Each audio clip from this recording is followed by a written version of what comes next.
Good evening, everyone. Thank you so much for joining us tonight. My name is Lauren Artilles on behalf of Harvard Bookstore and our co-sponsor, the Diasporic Vietnamese Artists Network. I'm excited to welcome you to tonight's event with Nguyễn Phan Quế Mai discussing her debut novel, The Mountains Sing, in conversation with Viet Thanh Nguyen. I just want to give everyone a heads up. We might have some technical issues going forward, but we're so excited for this conversation and we're just going to roll with it should any occur. This event is part of our brand new virtual event series. We are thrilled to continue the work of bringing luminary authors to our community during these unprecedented times. Every week, we'll be hosting events here on our CrowdPass page. And just like always, our event schedule will appear on our website at harvard.com, and you can sign up for our email newsletter for more updates.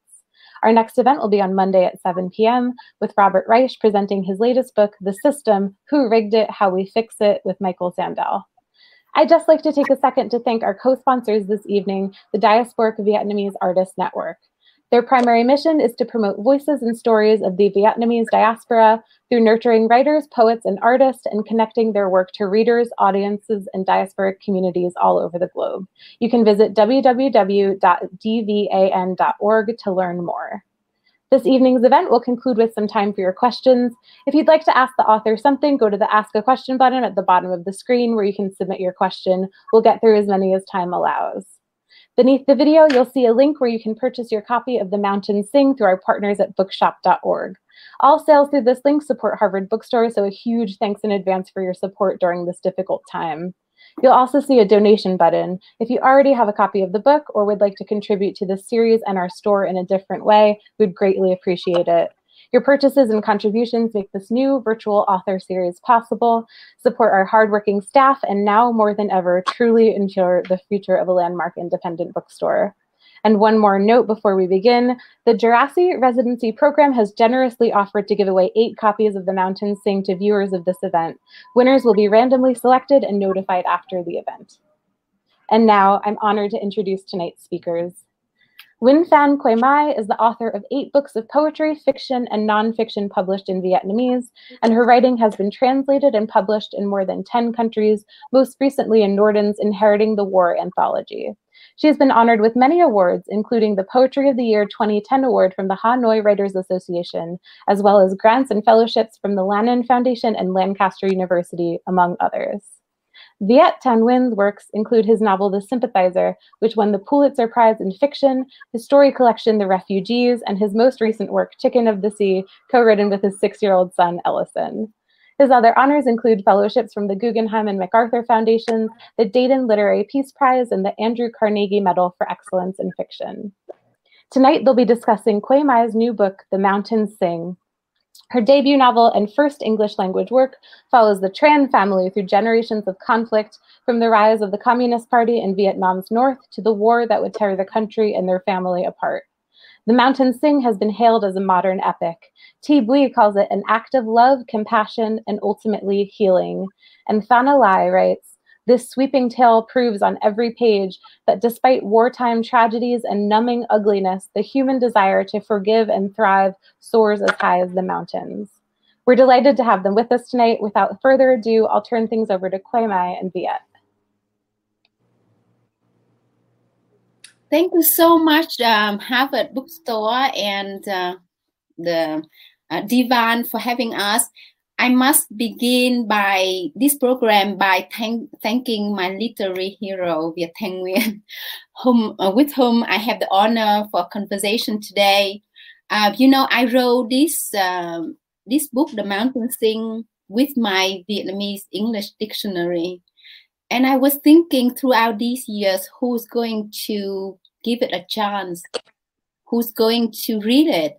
And actually, I spent a long time, around 2.5 years, looking for an agent with no real support until one day I think it was 2016, when we met. I met Viet Thanh Nguyen at AWP in Los Angeles.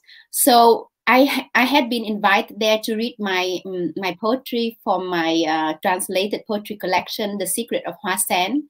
And I saw on the program the name Viet Thanh Nguyen, and together with the name of authors whom I admire very much, like Vũ Trần, Bích Minh Nguyen. So I went there and I attended this panel, and after that I went up and talked to Anh Viet. I call him older brother because he's 1 year older than me.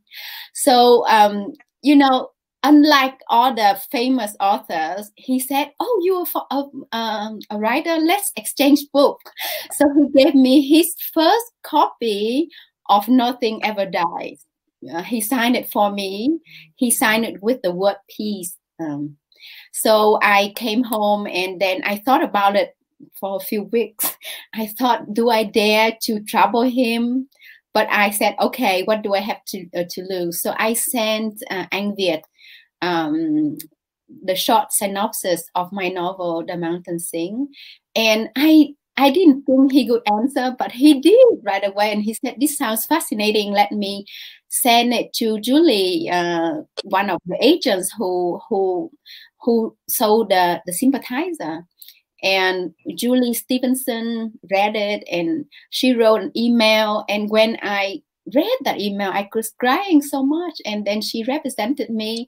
And within a few weeks, she sold the manuscript to Betsy at Algonquin Books of Chapel Hill. And I'm here today. And my journey as novelist in English begins with this incredible person, Viet Thanh Nguyen, and he also founded DVAN, which supports Vietnamese writers. So I mean, he's done so much for the community, and I'm just so thankful to him. So maybe I'll begin today by reading a little bit for you for my book, The Mountain Sing. And I'm so thankful for my team at Algonquin Books for producing such a beautiful book. The cover is so poetic. It has so many images of my novel. And being a poet, you know, I use a lot of images inside my book, and I wanted the novel to capture the soul of my novel. And this cover is just so breathtaking. I want to frame it on my wall. It's a work of art. So let me take you to Hanoi, the capital of Vietnam. This is the city of my heart. It's a city where I met my husband and gave birth to my 2 children. I wrote a poem called Hanoi. I wasn't born in Hanoi, but Hanoi gave birth to itself and grew up inside of me. My love for Hanoi is very special because I worked there for quite a few years, and I founded, a voluntary group which is still very active.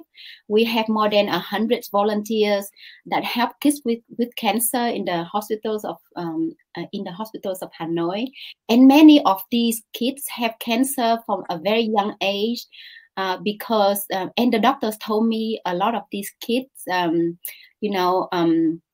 they are victims of Agent Orange, so their grandfathers had fought in the war and had problems, and now they inherited, these effects of the war.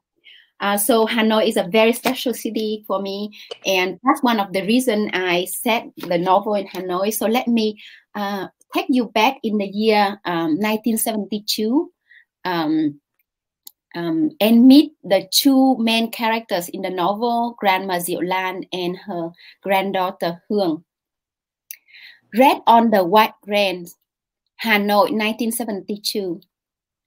Grandma is holding my hand as we walk to school. The sun is a large egg yolk peeking through a row of tin-roofed houses. The sky is as blue as my mother's favorite shirt. I wonder where my mother is. Has she found my father? I clutch my jacket collar as the wind rips through the air, swirling up a dust cloud. Grandma bends, putting her handkerchief against my nose. My school bag dangles on her arm as she cups her palm against her face. We resume walking as soon as the dust settles. I strain my ears but hear no bird. I search, but there isn't a single flower along our path. No grass around us, just piles of broken bricks and twisted metal. Guava, be careful. Grandma pulls me away from a bomb crater. She calls me by my nickname to guard me from evil spirits. She believes hover above the earth, looking for beautiful children to kidnap. She said my real name, Hương, which means fragrance, would attract them. When you come home today, you get your favorite food, Guava, Grandma tells me. Phở noodle soup? Happiness makes me skip a step. Yes, the bomb raids have stopped me from cooking, but it's been quiet, so let's celebrate. Before I can answer, a siren shatters our moments of peace. A female voice blares from a loudspeaker tethered to a tree. Attention citizens, American bombers are approaching Hanoi, 100 kilometers away. Ôi trời đất ơi! Grandma cries for heaven and earth. She runs, pulling me along. Streams of people pour out of their homes like ants from broken nests. Far away from the top of the Hanoi Opera House, sirens wail. Over there, Grandma rushes towards a bomb shelter dug into the roadside. She pulls up the heavy concrete lid. No room, a voice shouts out from down below. Inside the round pit, just big enough for one person. A man half kneels, half stands. Muddy water rises to his chest. Grandma hurries to close the lid. She pulls me toward another shelter. Attention citizens, American bombers are approaching Hanoi, 60 kilometers away. Armed forces, get ready to fight back. The female voice becomes more urgent. The sirens are deafening. Shelter after shelter is full. People dart in front of us like birds with broken wings, abandoning bicycles, carts, shoulder bags. A small girl stands alone, screaming for her parents. Attention citizens, American bombers are approaching Hanoi, 30 kilometers away. Clumsy with fear, I trip and fall. Grandma pulls me up. She throws my school bag to the roadside, bending down for me to jump onto her back. She runs, her hands wrapping around my legs. Thundering noise approaches. Explosions ring from afar. I hold on to Grandma's shoulders with sweaty hands, burying my face into her body. Attention citizens, more American bombers are approaching Hanoi, 100 kilometers away. Run to the school, they won't bomb the school. Grandma shouts to a group of women, lashing young children in their arms and on their backs.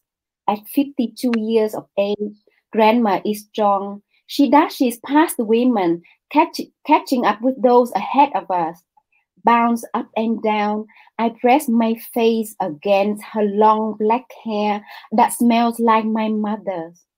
As long as I can inhale her scent, I will be safe. Hương, run with me. Grandma has squatted down in front of my school, panting. She pulls me into a schoolyard. Next to a classroom, she flings herself down a vacant shelter.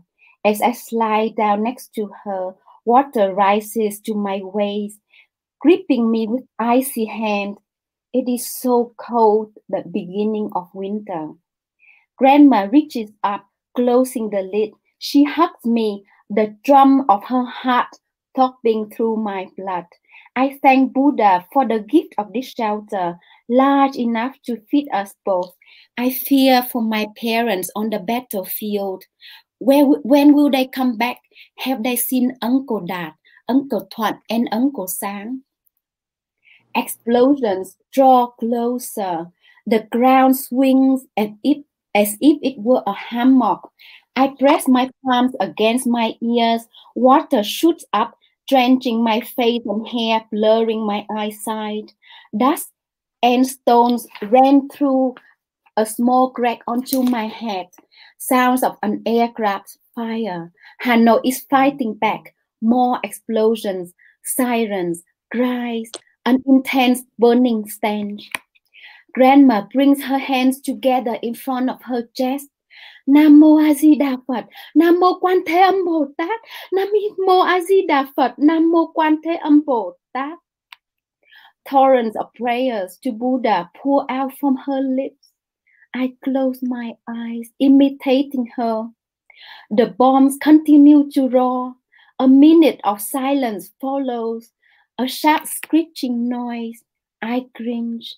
A powerful explosion hurls Grandma and me against the shelter's lid. Pain darkens my eyes. I land feet first on Grandma's stomach. Her eyes are closed. Her hands are budding lotus flower in front of her chest. She prays as the thundering noise disappears and people's cries rise into the air. Grandma, I'm scared, I said. Grandma's lips are blue, trembling from the cold. I know, Grandma. I know, Guava. I'm scared too. Grandma, if they bomb the school, will this shelter collapse? She struggles against the confined space, pulling me into her arms. I don't know, darling. If it does, we will die, Grandma. She hugs me tight. Grandma. She hugs me tight. Guava, if they bomb this school, our shelter might collapse on us, but we will only die if Buddha let us die. Thank you. Thank you so much, Quế Mai. I love that. I also remember the time we first met at the Association of Writing Programs conference, and I think when you're a writer, oftentimes you feel as if you're working alone. It's a very isolating kind of vocation that we're in, and sometimes writers may not always be the nicest people. This is part of the nature of who we are. So it's really important for me, to hang out with writers who I actually like in person, such as yourself, but also to promote the cause of other writers, especially Vietnamese and Asian American writers, because oftentimes we have the reputation of being people who either don't speak up or who don't engage in the arts and literature and telling stories. And my personal belief is that while it's great that we have all these Vietnamese doctors and nurses and pharmacists and lawyers and they're all doing great things, we also need actors, and we need to tell our own stories, whether it's from Star Wars or through literature. And it's one of the reasons that I and Isabel Tuipolo co-founded the Diasporic Vietnamese Artists Network to create a community for writers like yourself and us, and to encourage younger people who I hope are listening to ignore their parents if their parents are telling them not to become artists and writers, and to become artists and writers, because we need to tell our own stories. We're not going to be able to save ourselves and to claim a place for ourselves in whatever society we find ourselves in without being able to tell stories. And your novel, is telling a very unique kind of story that I actually have not seen before. And this is why we create these artistic communities, is to exactly create the possibility for new stories and new voices to come out. Now, that being said, I encourage everybody out there to look up DVAN on its website and also on its Facebook page and sign up for news. There's lots of exciting news coming out soon, including the fact that this event is the first in our Author Talk series. And we do have, so many books coming out from Vietnamese, American, and Vietnamese diasporic writers. There's not going to be a shortage for these kinds of opportunities, for these conversations to happen. Now, I don't think any of us could have thought 2 or 3 months ago that we would be doing these conversations online, virtually. I, in my case, because of technical difficulties, am not in my fancy schmancy office, but in my bedroom, sitting on my bed. Okay, so it's not, everybody out there is getting a glimpse of my bedroom for the first time ever. But tell us, what your situation is like now during this weird time. Where are you, and how did you end up there, and how are you coping? So actually, I'm in temporary accommodation. This is not my home. We are in an apartment in in the outskirts of Munich, Germany. So I tried to set up a background. So luckily I have a water puppet here. If you go to Hanoi or to Vietnam, you have to see the water puppet performance. So I have some of them here together with my book.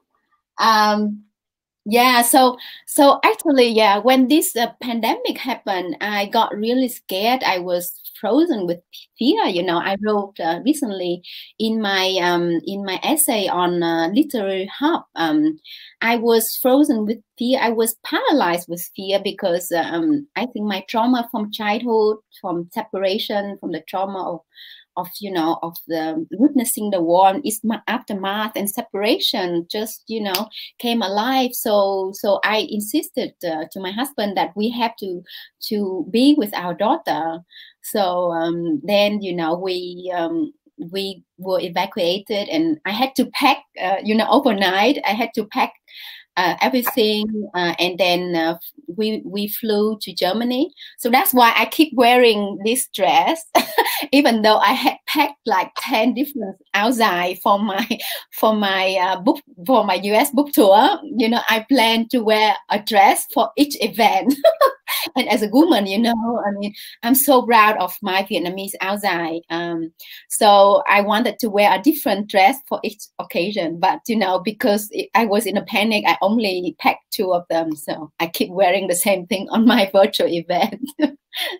Well, there's a big difference between you and me. You wear the beautiful traditional áo dài, and I'm wearing a T-shirt with Star Wars figure Rose Tycho, who is obviously played by the Vietnamese American actress Kelly Marie Tran. So we are obviously very different people, and I want the audience to know at least a little bit about your life story. You were leaving from Indonesia to go to Germany, and of course, tell us, just very briefly, your biography. What is your origin story? How did you become a writer? Because I think you had a very unlikely origin, which would be very important for people to hear. And how did you end up in Indonesia? Yeah, so actually, when people ask where I'm from in Vietnam, it's hard for me to say. I like to say I'm from both north and south of Vietnam. So I was born in a small village called Cuong Du village in Ninh Bình in the north of Vietnam. And when I was 6 years old, because of the economic conditions in the north at that time, my parents uprooted us and planted us in the new garden in the south of Vietnam. So I grew up in Bạc Liêu, a rural town at the southern tip of the Mekong Delta. So and I have been thinking I could not have written The Mountain Sing without knowing the devastation of the war in both North and South Vietnam. This story places the Vietnamese people and the pain of the people from most regions, in the center of the book. So when I was growing up in the north of Vietnam, in my village, my village was kind of empty of men. They had gone to war, and few came back, but their legs or their body parts were missing. And I remember, when I flew my kite on the village dike, I remember seeing women standing still, waiting for the return of their loved ones. And when I went to the south, I saw women in my neighborhood who waited for their men who had to go to re-education camps. Men hadn't returned from the war, fighting alongside with the Americans. So these women, the image of these women waiting, haunted me. And in The Mountain Sing, you have the longing of the women, and even though they went through so much, the women around me were really strong. They were really special. For example, my mom, she worked as a farmer and a teacher. And at one time, she had to sell ice cream on the street. I remember the first ever poem I wrote was about my mom. And I wrote, I wrote whether, the eve of the house. It was raining that day, and I went home from school, and I saw my mom trying to stay away from the rain under the eave. a neighbor's house, and it wasn't big enough to cover her. And I thought, would my love for her big enough to shield her from all of the hardship that she experienced? And at the time of my growing up, Vietnam was under the American embargo. Most families were extremely poor. We didn't have enough to eat, and it's the women who drove everything forward. The women who waited for the men, the women who kept the family together when the men didn't come back or came back traumatized by war, and the women who shouldered a lot of hardship and raised the children. So at that time, I wanted to write stories about women. And I think I told myself I wanted to write about my grandma, because both of my grandmas had died before I was born. So I was really jealous of my friends, who had grandmothers to tell them stories and legends of their village. So I told myself one day I had to write a book with a grandma in it. And in the mountain sing, I found Grandma Diệu Lan, and I found the history of my family, histories of many Vietnamese families I have spoken to. As a Vietnamese yourself, you know that every Vietnamese family history can be written into an epic novel, because we've gone through so much. Like Grandma Diệu Lan, I told her granddaughter Hương the challenges faced by Vietnamese people are as tall as the tallest mountains.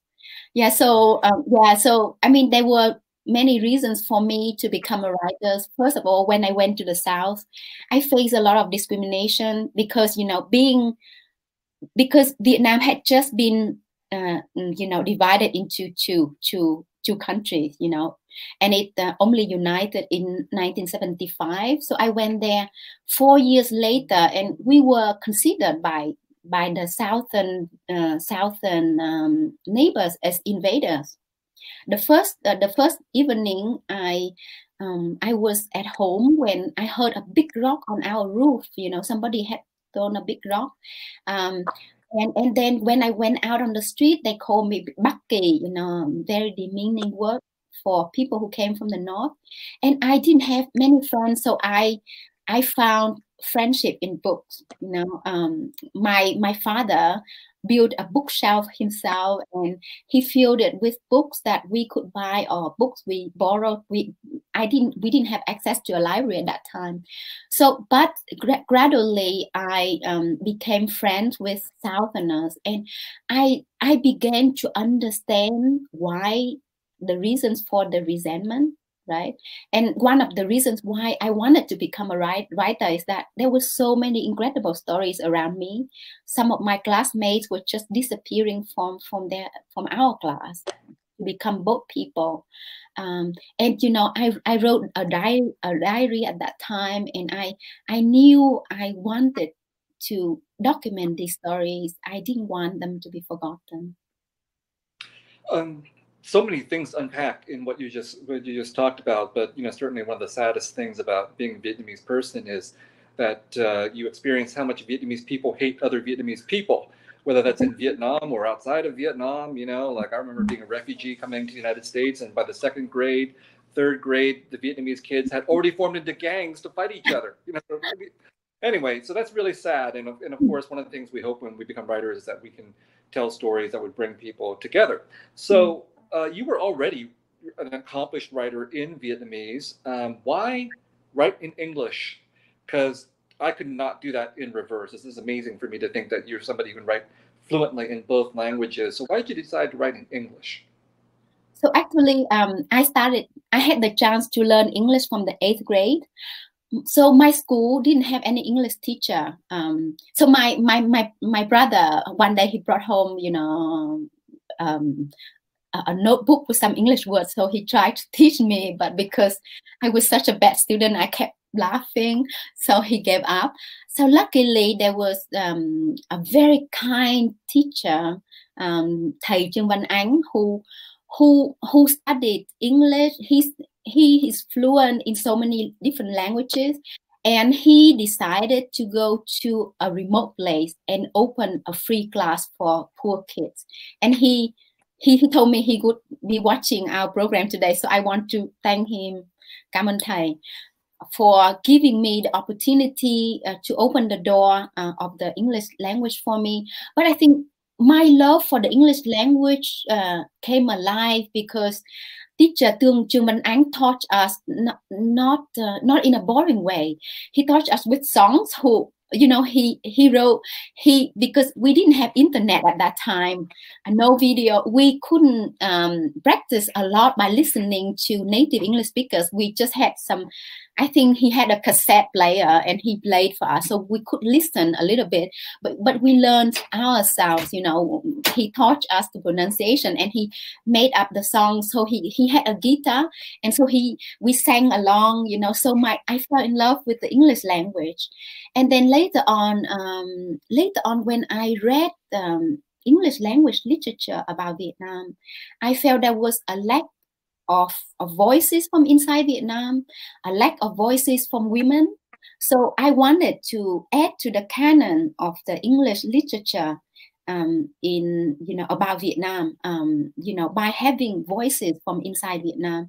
And I was really lucky when I wanted to do that. I was really lucky. I had a scholarship from Lancaster University. So, my mentor is the great novelist Sarah Maitland, and I worked with her, on the master program. So my master program was designed for us to write a book. So I had a deadline. I had to work on it. Yeah. So I wrote it under my master degree with Lancaster University. Is that in Pennsylvania, Lancaster University? That's in the UK. Oh, the UK. Okay, sorry. All right. Well, let's actually turn to the novel itself, The Mountain Sing. It has a really interesting structure. You started off reading the framing structure, which is that it's told retrospectively from Guava or Hung's perspective from the 1970s as she's a child living with her grandmother, and then everything else is framed as a series of flashbacks from the grandmother's perspective from, I think, the 1940s through the 1960s. And you deal with three major historical things that happened in Vietnamese 20th century history. Obviously, the end of the American war in Vietnam in the early 1970s, and then in the 1940s through the 1950s, two really important events in Vietnamese history. One in the 1940s was the Great Famine, and in the 1950s was land reform. And both of these, I think, really affected the North more than the South. But outside of Vietnam, I don't think very many people know what these events are, and possibly even within Vietnam, I'm not certain how these events are discussed. So for the audience, can you tell us about these two major events and how they're regarded or dealt with in Vietnam today? So yes, one of the reasons, there are two reasons for me to write about these two events, the land reform and the Great Hunger, is that I lost family members in both of these events. So 3 of my family's members died in the Great Hunger, and my grandpa perished because of the land reform. So I wanted to discover the root causes of these two historical events, but mostly, what happened to the normal people when such events happen. And another reason is that I noticed in the English language, there's a lack of documentation, regarding these events, especially so let me answer your question first about the Great Hunger. So it happened around in the year 1944 to 1945, where up to 2 million Vietnamese, a large part of our population died. So the Great Hunger took place under the time of the French and the Japanese occupation of Vietnam. So the Japanese army took a lot of our food and transported it to China to feed their troops, and they forced farmers also to grow jute to serve, so it's a type of plant that they needed to serve their army's needs. So the farmers had to uproot the rice and plant these plants. And also because there was a bad drought in the north of Vietnam at that time. So all the ponds, went dry, and people in the garden, people couldn't grow things anymore. And I researched further, and I found out that the American army also contributed to the Great Famine as well, because America had started to bomb Japan, the Japanese army at that time. So American bombs had started to destroy roads and prevented food from the south getting to the north. So the Great Famine is a consequence of World War II, but little has been written about it. Inside Vietnam, there's this book, Nạn đói năm 45, những chứng tích lịch sử, The Great Famine of 1945, historical evidences. So that's a research document by a Vietnamese Professor Van Tao, and a Japanese Professor Moto. It's a very thick document, so they have statistics and also stories of people who died and their names. In terms of fiction, there has been stories written about the Great Hunger or the famine, from Tô Hoài, from Văn Cao, also poetry written about it. But I mean, I haven't found a big novel about the Great Hunger and what happened in detail to those people. So in writing about that, I researched, but I also use imagination. So the land reform took place in the year 1953 to around 1956 under the Viet Minh government in the north of Vietnam. So the policy was actually, it began with a very good policy to create equality among farmers. So at that time, there were farmers who owned land. So the policy was to take away the land from the rich landowners and redistribute to the poor farmers or landless farmers. And it's one of the ways how the Viet Minh gathered their support, right? So the Viet Minh was a new coalition, and so because North Vietnam at that time had a population 80% were farmers, so they wanted to gather support from the majority of farmers, so they implemented this policy. So the policy went too far, and like you said, Vietnamese, we can do really bad things to each other. So terrible things happened during the land reform. Many people were beaten, killed. So it's a very very dark time of Vietnamese history. And in terms of fiction, there have been great novels written about land reform. So for those interested, you can check out Dương Thu Hương Paradise of the Blind. So she wrote this book she wrote the novel in English, in Vietnamese, and had it translated in English. I love the novel by Tô Hoài, who wrote Chuyện của ba người, Stories of Three People. So Tô Hoài is the author of the book Diary of the Crickets, which I talk about in The Mountain Sing. So Tô Hoài wrote about the land reform, also the Great Hunger. So his book is great. It's Chuyện của ba người, Stories of Three People. Another novel which is great about the land reform is Hoàng Minh Tường, Thời của Thánh Thần. Thời của Thánh Thần can be translated as The Time of the Gods. It has not been translated into English yet, and it's so brilliant, and I would love to see it in English one day. Another novel which I would love to see in English is a new novel by Nguyễn Quang Lập called Kiến, Chuột và Ruồi. Kiến, ants, rats and flies. So this novel was published recently by Người Việt publishers in California. So these books are not available in Vietnam. So because the government policy is not to promote this type of story, so that's a sad reality. Right. Well, I think you were displaying how earlier in the interview that many Vietnamese people and families have already lived epic lives, not because of choice, but simply because of the history they find themselves in, right? Mm-hmm. So I grew up, being aware of this great mm-hmm. hunger because my parents actually grew up in the North in the 1930s and 1940s, and I just heard, horrible stories about mm-hmm. what that was like. So, mm-hmm. but that was just a part of everyday life. I mean, everybody in the North experienced this, and my parents are also Backgate, people who moved from the North to the South, except they were Backgate, so they moved in 1954 because they were Catholics and they were part of this great exodus of Catholics. And so I don't think they really saw land reform. But if you were obviously a Northerner and you were just someone who was living from the 1940s to the 1950s, this was something that you witnessed if you were in the countryside.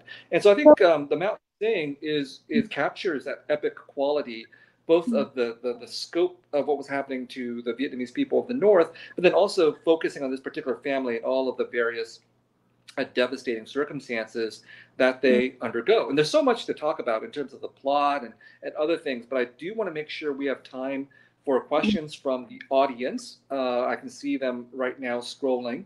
And I think Lauren is picking questions for us. We have about 15 or 20 minutes to answer, or for you to answer questions from the audience. So Lauren, are you going to jump back in and tell us what? Yes, I'm happy to. Hello. All right, let's kick it off with Hung Bui asks, I believe you also just addressed some of the parts of this question, which is great because he wanted to know how much of the chapters on land reform were based on like available literature. But he also asks, do you plan to translate this book into Vietnamese? So actually, I wrote this book for Vietnamese people. I wrote this book with a message for peace and reconciliation, and in the hope that Vietnamese would see Vietnamese who used to be on different sides of the war, different sides of the conflict, with see each other's point of view, and we talk to each other and we become closer as a community. So I would really hope to be able to publish this book in Vietnamese. I want my parents to read it because they do not know English. I want my relatives to read it. I want Vietnamese people in Vietnam to read it. Yeah, so that's my plan. So but I want to translate this book myself. I think it won't be the process. It won't be translating. I think I will rewrite it in Vietnamese. When I'm a translator, and I mean, when I translate somebody else's work, I always have to work within a time frame, within some limits. But when I translate my own work, I have more freedom. A lot of the time, I rewrite it so that it's more natural in Vietnamese. For example, I can't imagine that it will be like that. Thank you for the question. Okay. Okay, a question from Heidi along the same line. Beautiful reading. Quế Mai, would love to hear about how writing in English affected your storytelling and approach to language. Oh, this is such a complex question. I think writing in English is a challenging process in the way that I'm not absolutely fluent in English yet. I had to use the Vietnamese English dictionary when I wrote this story, and every day I still learn new words, and I have a notebook with new words that I write down every day. But in writing in English, I learned so much. I learned about, for example, in writing in English, because I started to write in English, I read the work of criticism, for example, from Anh Viet, when he talks about representation or the voice, or how minority writers should put ourselves on the same level with majority writer. We don't translate our culture. We don't explain, for example. So I had the courage to ask my publisher to keep the Vietnamese language as it is in the book, with all the tonal marks. And I also challenged myself and found new ways to keep the authenticity of my Vietnamese voice. So even though the book is in English, but I wanted the setting to be authentically Vietnamese and the characters to act and to sing in the Vietnamese way. Great. All right, our next question, and this could be from both of you. Somebody says, hello from Berlin. Could the two of you describe your writing practice and routine? What does a day of writing look like for you? And this is from aspiring young Vietnamese writer, Viet Thanh Nguyen. Anh Viet, you answer first.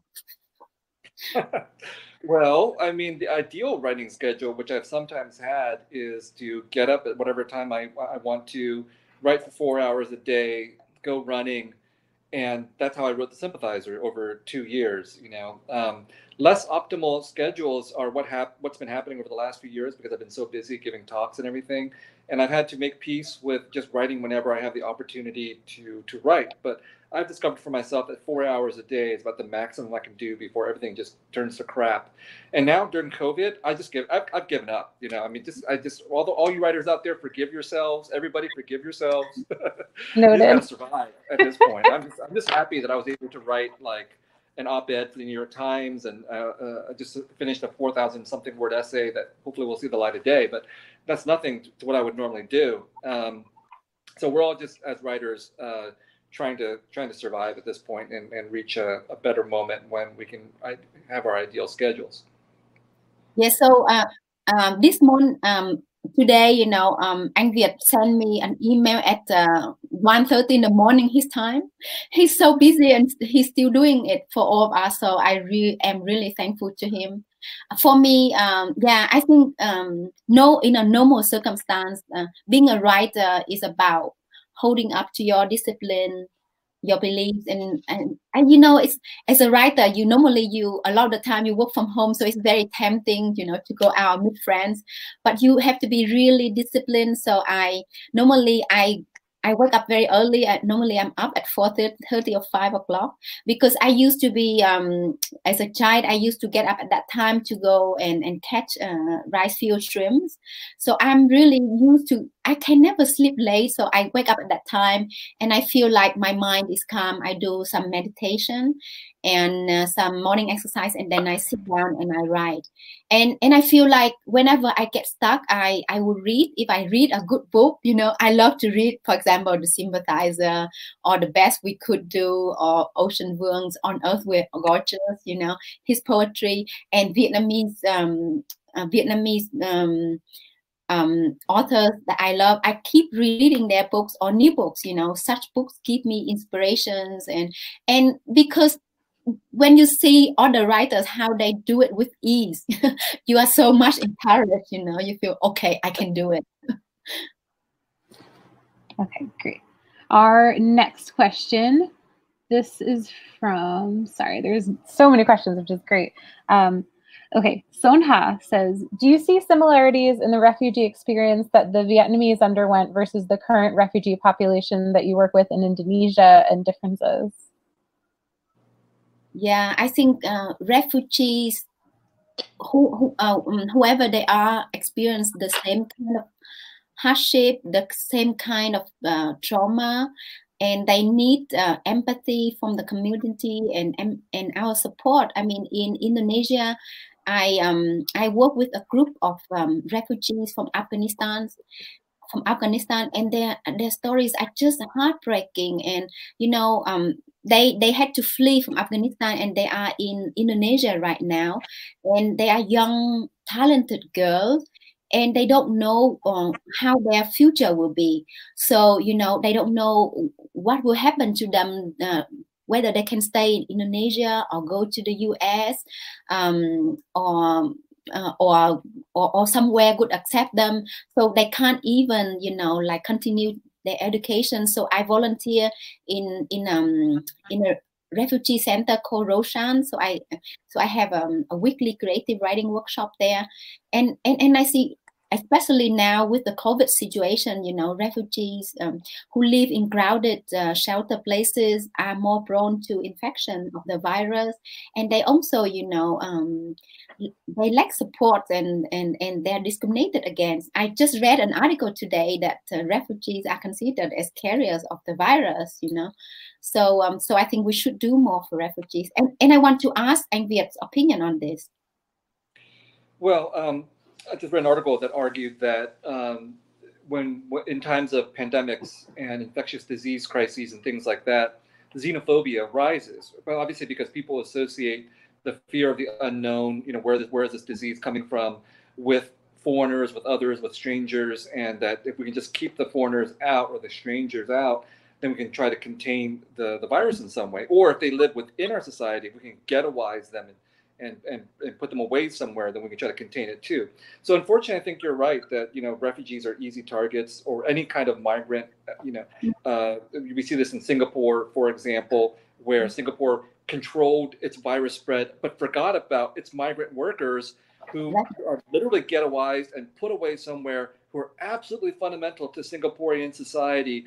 But no one cares about their health and well-being, and so then they become infected, and then they're seen as a threat to the rest of society. So the way that we treat refugees or guest workers in this time of crises is absolutely indicative of the way we have always historically regarded them, and how we either have scapegoated them or exploited them in various ways. So yeah, I'm totally on board with what you're arguing. I'm just really frightened because I think so many people would just give in to their fear instead, an age-old fear of persecuting the outsider. Mm. Yeah, and I think the pandemic exposes so many weaknesses of our society. I had hoped that we could be more united in working together in finding solutions, but I see more division, and it is heartbreaking. Yeah, here too. Okay, this next question asker doesn't have a name, but they say, as a young Vietnamese person in North America, do you have any suggestions on how I can learn more about Vietnamese history and culture? So that's for Anh Viet, I think. Oh, right? You can answer too. I think it's so much better for this young person now than it was for me when I was growing up, because I was very passionately interested in these questions, and there wasn't a whole lot available in English, but written by Vietnamese people of any kinds of background. So if I wanted to learn about Vietnamese history or culture, I had to read it about it from French or American writers, journalists, scholars, that kind of thing. So all that is still available. But now, you have so many Vietnamese people writing, whether it's available in translation or whether it's Vietnamese Americans writing in English, or Vietnamese Canadians, that you can learn a lot about Vietnamese history and culture and the refugee experience and the Americanization experience and whatever through reading fiction and poetry, and increasingly a significant number of scholarship as well. And all I can tell you is Google. I mean, if you Google Vietnamese American literature or Vietnamese American scholarship or critical refugee studies, there are literally dozens of books for you out there. And the problem is not a shortage at this point. The problem for this person is, where do I begin? So there are also, thankfully, plenty of top 10 and top 20 lists out there. I've written a few myself for LitHub and for other venues. So look out for those kinds of lists as well, and you have a good starting point. Yeah, I agree that reading literature, reading books, and will help you to gain entry into your heritage. But I would also add that maybe a trip to Vietnam would be really great. Recently I talked to talented young writer Vina Võ. She spent a few weeks in Saigon learning Vietnamese. I mean, her Vietnamese is good, but she did some courses and she immersed herself into the Vietnamese culture. So I introduced her to my Vietnamese friends. So they took her everywhere, and I think it's a great way to discover your heritage, your culture. And I think Vietnam is a fun place to visit. It's quite affordable, and and you can do a lot of things there. You can ride motorbikes, for example. It's great fun. Let me just endorse that by saying my first time back in Vietnam, I went for 2 weeks as a tourist because I wanted to have fun. I didn't want to visit my family, because visiting family in Vietnam, I don't know what it is for you. It's not fun because, it's like so stressful to visit family in Vietnam. But I went for 2 weeks, and all I did was go to all the tourist hotspots and nightclubs, and the food is great and all that. And I absolutely endorse doing that. And then if you want to study Vietnamese, don't do it by by signing up for a Vietnamese language program in the United States or any other country abroad, because they will charge you an arm and a leg. What we did, or what I did, is I went to Vietnam, and then I just went directly to the language programs there. And it is so cheap if you go and you just register in Vietnam. I went to the Vietnam National University program in Saigon or Ho Chi Minh City, and they have really great instructors for very affordable prices. The only problem I had was I was partying too much and I didn't really learn that much Vietnamese, but that's on me. Okay, our next audience question is from Tan, who says, "Hi, Quế Mai. Could you talk about the challenges that you've experienced as a Vietnamese versus a female writer? How does the intersection of those two parts of your identity affect how you write?" That's a complicated question. I think I need a week, to think about it. And it's 1 o'clock, or no, nearly 2 o'clock here. Just kidding. So yeah, as a writer in Vietnam, it's difficult because in Vietnamese culture, inside Vietnam, people don't regard being a writer as having a real job. I remember one time I was at a party and somebody asked me, "What are you doing? What's your job?" And I said, "I'm a writer." And then she talked to other people, and then 10 minutes later she came back. Really? I mean, I want to know what you do besides being a writer. So I mean, I have been traveling around the world, and I think I am only able to write full time now because I'm not living near my parents. My parents would freak out if I'm like staying at home all the time. They would think that I'm unemployed or something. So having a job in Vietnam is about going to an office, dressing up and going to an office every day. So it's very challenging to kind of be considered seriously as a writer. And as a female writer, it's like, what do you know about history? You are too young, what do you know about the war to write about it? So I have had older male writer who made such comments, but I think being a writer is about improving every day. I think I don't write to satisfy or please some people. I just want to improve my craft every day. I want to dig deeper to find emotions or to find an area that need to be talked about or to be written about. So I want my next book to be better than this book. It's a continuous learning process.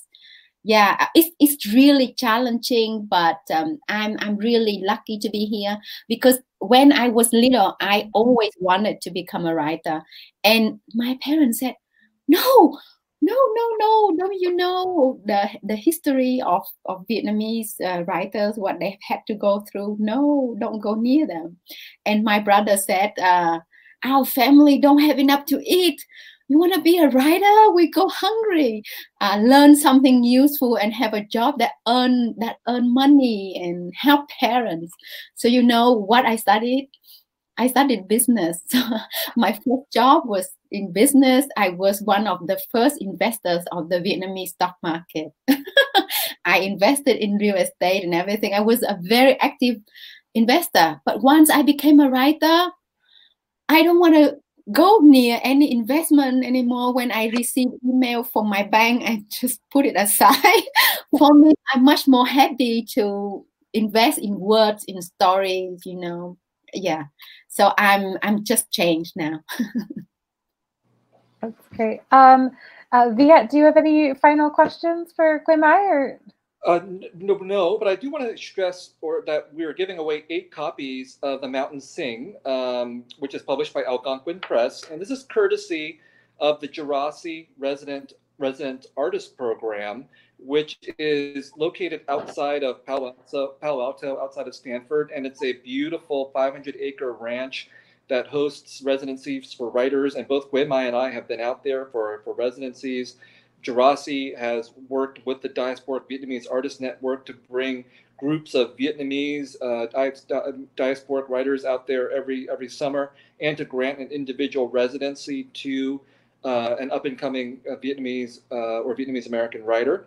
So they've been great supporters of DVAN and of the Vietnamese Diasporic Literary Project. So we're really grateful to them for providing 8 copies of The Mountains Sing. And I believe that, Lauren, you're going to be in touch with those folks from the audience, right, who will get those books? Yes, we're going to coordinate it after the event. We're going to select them randomly. Okay, great. So 8 of you lucky folks will be out there. We'll be getting free copies of Quế Mai's really amazing, powerful debut novel. And I just want to say I'm sorry that the timing was not better for your novel, that it came out during this COVID-19 crisis, which obviously upended all of the book touring plans and other kinds of things. But I'm just really grateful to have this opportunity to talk with you virtually, at least, and to have such a wonderful crowd, because I can see that we have something like well over 400 people who have participated in this crowdcast. But I'll let Quế Mai have the last words on this. Thank you so much, everyone. I mean, for being here, with us today. I think it's challenging for everyone, and but for me to be here, to have the chance to present my work, is just a dream coming true. I mean, imagine, this girl from a small village of Vietnam dreaming one day to write a book, and to make friends with people around the world, and that dream is true today. I thank you so much from the bottom of my heart. And there are 45 comments or questions I can see. I will answer all of them. I think I will answer in my Facebook. I will make a Facebook post and I will answer all the questions. You can go to my Facebook, Nguyễn Phan Quế Mai, or I will also I will share it on social media somehow, so all of your questions will be answered. And if you log into the program later and you want to ask new questions, just leave them there and I will answer all of them. And thank you so much for your support towards the book. And please buy one copy today. The free ones you can give away to your family members. I just want to thank you both so much. Thank you for your beautiful reading, Quế Mai, and thank you so much for joining us, Viet. That was an absolutely fantastic conversation. I want to thank all of you viewing for spending your Friday night with us and showing up for authors and indie book selling and our incredible staff here at Harvard Bookstore. Thank you to DVAN and Algonquin and the Gerasi Residency Program for their generous giveaway. We sincerely appreciate all your support now and always. Thanks for a great night and have a great weekend, everybody. Bye. Thank you.